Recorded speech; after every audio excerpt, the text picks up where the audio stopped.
저희가 미국 현지 분위기를 연결해서 알아보도록 할 텐데요. 유진리 애틀랜타 라디오 코리아 시사평론가 연결돼 있습니다. 평론가님 나와 계십니까? 네, 안녕하세요. 예.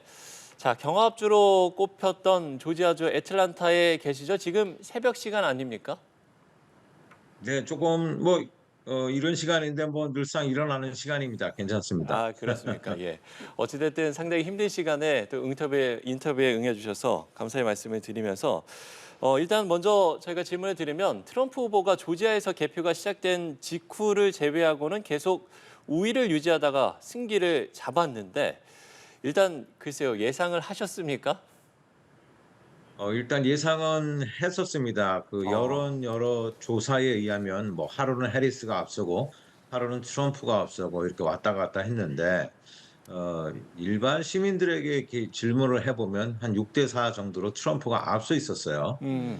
그 이유 중에는 주지사가 또 큰 역할을 했습니다. 그 주지사가 지금 브라이언 캠프 주지사라고 조지아주는 공화당 출신 주지사인데 이 사람이 지난번 2020년 대선 때 트럼프가 조지아에서 선거 결과가 잘못돼 있다. 다시 재조사해라. 그래서 재조사하고 나서도 트럼프가 계속 트집을 잡죠. 그래서 한인계 연방 검사장이었던 BJ 팍이라는 분이 트럼프 전화를 받고 또 사표를 내는 일까지 생기기도 하고요. 그 지난번 대선 때문에 브라이언 캠프 주지사와 트럼프 대통령 전직 대통령 사이가 굉장히 좋지 않았었어요. 무려 4년을 끌다가 이번에 8월 달에 극적으로 화해를 하게 됩니다. 조지아에서 우리가 공화당이 이기게 되지 않느냐. 그리고 조지아주에서 공화당 주지사에 대한 지지도가 굉장히 높아요. 거기에는 이제 한국 기업 유치한 것도 있고, 그래서 이제 캠프 주지사가 트럼프를 적극 지원을 하면서 유권자들의 마음을 사로잡았다. 그리고 해리스가 조지아에 내려와서 자신이 흑인임을 강조를 했었어요. 물론 이제 트럼프가 당신 아이덴티티가 뭐냐, 아시안이냐, 인도계냐, 아니면 흑인계냐, 뭐 이런 걸 비꼬기도 했지만 이거 오히려 그 조지아에서 부정적으로 나왔습니다. 그러니까 흑인들 표를 잡으려고 나는 흑인이다 이렇게 주장을 했는데 글쎄 흑인일까라는 퀘스천을 많이 하면서 흑인들로 하여금 오히려 이렇게 등을 돌리게 했던 그런 기대하지 않았던 효과가 나타나게 됐었어요. 그래서 이 브라이언 캠프 주지사와 트럼프를 화해하게 만든 사람이 이제 벤스 부통령 후보였죠. 그 사람이 와서 어, 아무래도 화합을 해라. 그래서 둘이 얼마 전에 화합을 했습니다. 9월 달에 다시 이제 잘 지내자 이렇게 했는데 그 역할이 굉장히 컸던 것 같아요. 그래서 조사에서 민주당이 굉장히 앞서고 있었는데 공화당으로 이번에 확 바뀌게 됐습니다. 그게 이제 전환점이 된 거죠. 네. 네, 이번 대선이 진행되면서 조지아, 미시건, 또 애리조나 그리고 위스콘신 네 곳의 투표소들이 폭탄을 설치했다는 음. 위협의 이메일을 받기도 했습니다. 조지아주는 애틀랜타 지역 투표소를 일부 폐쇄하고 또 유권자들을 대피시켰다가 투표를 재개하는 소동도 있었다고요. 네, 이 5군데 투표소에 이제 협박하겠다라는 정보를 입수를 하고 그게 뭐 이메일로 왔다고 이제 보도가 됐는데 이메일로 온 건 아니고요. 그 정보 당국에서 첩보를 입수를 해서 5군데 중에 2군데를 폐쇄를 했어요. 네. 그래서 그 애틀랜타의 중심 도시가 이제 풀턴 카운티에 해당되는데 그 중에서 이제 그 유니온이라고 공항 남쪽에 있는 그쪽 지역의 2군데를 30분 동안 폐쇄를 했습니다. 그래서 이 조지아 주에서 각 주에서 선거 관련하는 제일 높은 사람이 주무장관, 뭐 나라로 얘기하면 국무장관쯤 되겠죠. 레퍼런스 퍼거 이 사람이 뭐라고 브리핑을 했느냐면 우리가 사전에 알고 있었다. 이것은 러시아가 장난을 한 것 같다. 러시아는 미국이 선거를 제대로 치르는 것을 좋아하지 않는 나라 중에 하나다. 이렇게 공식적으로 발표를 했습니다. 그래서 그 해당 카운티, 풀턴 카운티에서는 30분 동안 지연됐던 것을 다시 법원에 요청을 해서 우리에게 30분 동안 시간을 더 달라. 이렇게 또 요청을 하는 그런 또 해프닝이 벌어지기도 했습니다. 뭐 인원 피해나 뭐 이런 사항은 전혀 음, 없었고요. 예, 예. 자, 개표 상황을 보면요. 앞서 나왔던 여론조사 결과들과는 거리가 있습니다. 때문에 여론조사 기관들이 2016년 그리고 2020년처럼 샤이 트럼프 문제 여전히 해결하지 못했다 이런 지적이 나올 수도 있을 듯한데요.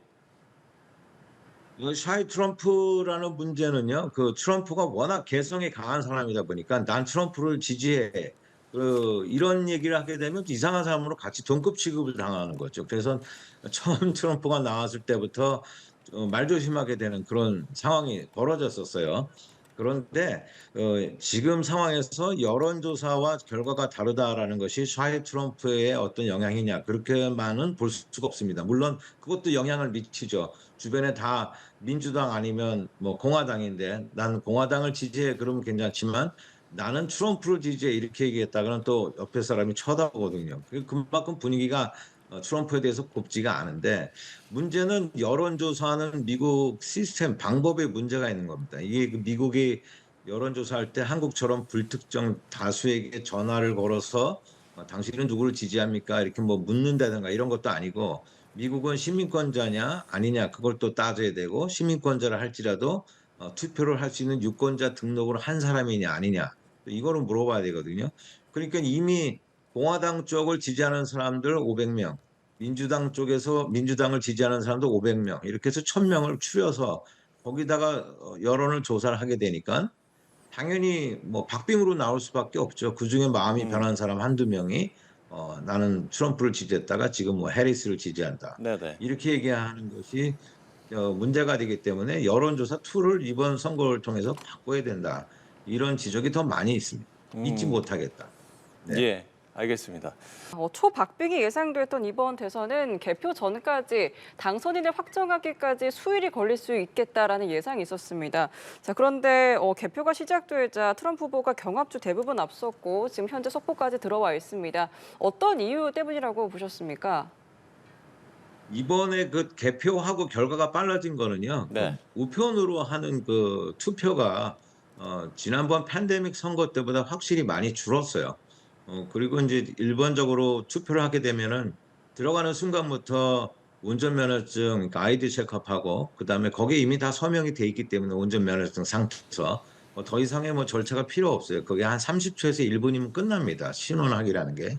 근데 우편으로 보낼 것 같은 경우는 다시 봉투를 열어서 그다음에 본인이 서명이랑 맞는지 또 전자 시스템에 또 확인을 해야 되고 이런 게 있었는데 우편으로 보낸 투표가 개수가 줄었고요. 네. 그다음에 또 투표 날짜가 끝나지 않았지만 우편으로 온 그 투표 용지들을 미리 개봉할 수 있는 그런 것들을 허가했습니다. 지난번엔 그거 허락을 하지 않았었는데 예. 그러니까 우편으로 보낸 그 투표 용지들을 미리 볼 수 있었다. 물론 이제 단 2개 주는 경합주 주에서 2개 주는 그게 아직도 허용이 안 되지만 5개 주에서는 그게 허용이 됐었습니다. 그래서 조지아 같은 경우는 거의 허용이 됐고요.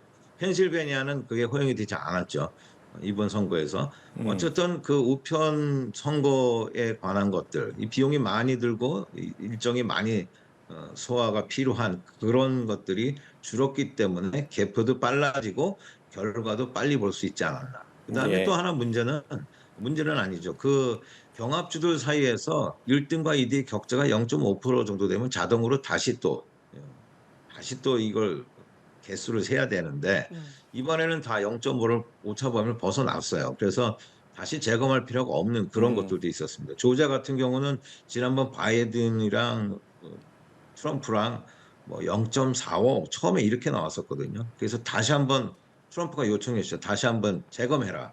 재검을 했는데도 바이든이 승자로 나오니까 내가 소송하겠다. 그래서 이게 문제가 된 거고 결국은 승복을 안 해서 결과적으로 이게 지연이 된 거죠. 근데 이번에는 그런 일이 없었대는. 네. 예. 자, 그런가 하면 트럼프 후보가 당선이 유력해지자 지지자들 앞에서 승리를 선언했는데 일단 이 승리 선언에 대한 현지 반응도 있었습니까? 어떻습니까? 현지 반응은 오히려 조용했습니다. 이제 트럼프는 플로리다에서 자신의 이제 집에 들렸다가 그러고 나서 이제 컨벤션 센터 가서 지지자들과 함께 지내다가 이제 발표를 하러 갔는데 시간이 그 예정보다 너무 일찍 당선이 확정됐어요. 그리고 새벽 시간이다 보니까 사람들 다 잠자는 시간이고 그래서 뭐 환호하고 뭐 이러는 것은 뭐 이렇게 집집마다 하는 것들도 있고 주로 SNS 뭐 이런 것들을 통해서 이제 축하하고 이런 메시지를 했고요. 이전 선거에서는 뭐 바이든이 갔다 그러면 옆집에서 막 소리 지르고 뭐 이런 것도 있었는데 뭐 그런 거 없고요. 거리로 나오는 사람들도 없었고 또 이번 선거 전에 총격 사건에 대한 그 위험이 미국 곳곳에서 많이 있었기 때문에 이번 선거가 대통령 선거뿐만이 아니라 뭐 연방 상원의원 또 연방 하원의원 각 주마다 주 상하원 의원들이 다 선거를 했었어요. 그래서 선거에 나선 정치인들이 자기 지지자들과의 모임을 자제를 하고 각자 집에서 조용히 결과를 기다리는 그런 것들이 많이 나왔습니다. 그러니까 들뜬 그런 결과를 모습을 지켜보는 그런 분위기가 아니었죠. 이전과는 상당히 다른 모습을 보였습니다.